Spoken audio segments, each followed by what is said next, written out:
নমস্কার বন্ধুরা, আজকে আমি সিম্পলভাবে চিকেন কষা করব। সাধারণত সবাই এইভাবেই করে থাকে, বেশি কিছু করব না। প্রথমে একটু বড় করে আলু কেটে নিয়েছিলাম, সেগুলো একটু সর্ষের তেলে নুন হলুদ দিয়ে ভেজে তুলে রেখেছি।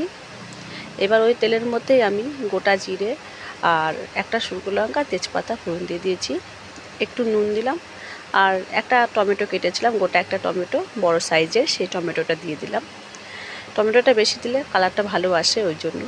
আর মিক্সিতে আমি পেঁয়াজ আদা রসুন গ্রেট করে রেখেছিলাম, ওটা দিয়ে দিলাম। এবার একটু জারটা ধুয়ে জলটাও দিয়ে দিয়েছি। এবার আমি একে একে জিরে ধনে লঙ্কা হলুদ কাশ্মীর লঙ্কা দিয়ে দিয়েছি আর মশলায় বাটিয়ে ধোয়া জলটাও দিয়ে দিলাম। ভালো করে কষিয়ে নিচ্ছি।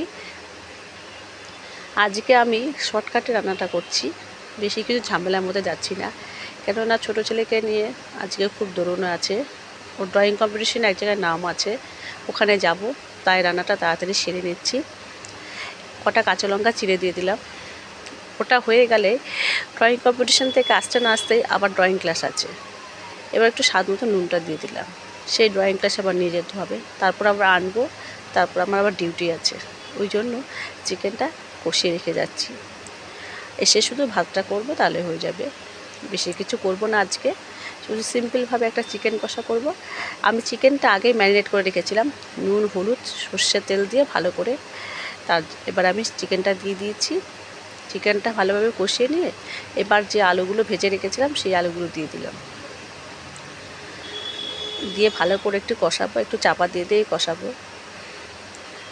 এই রোববারটা আসলে আমার মনে হচ্ছে বেশি আরও কাজের চাপ পড়ে যায়, প্রচুর কাজের চাপ পড়ে যায়। এদিক ওদিক ছুটোছুটি করতে করতেই মনে হয় শুধু নামো আর ওঠো।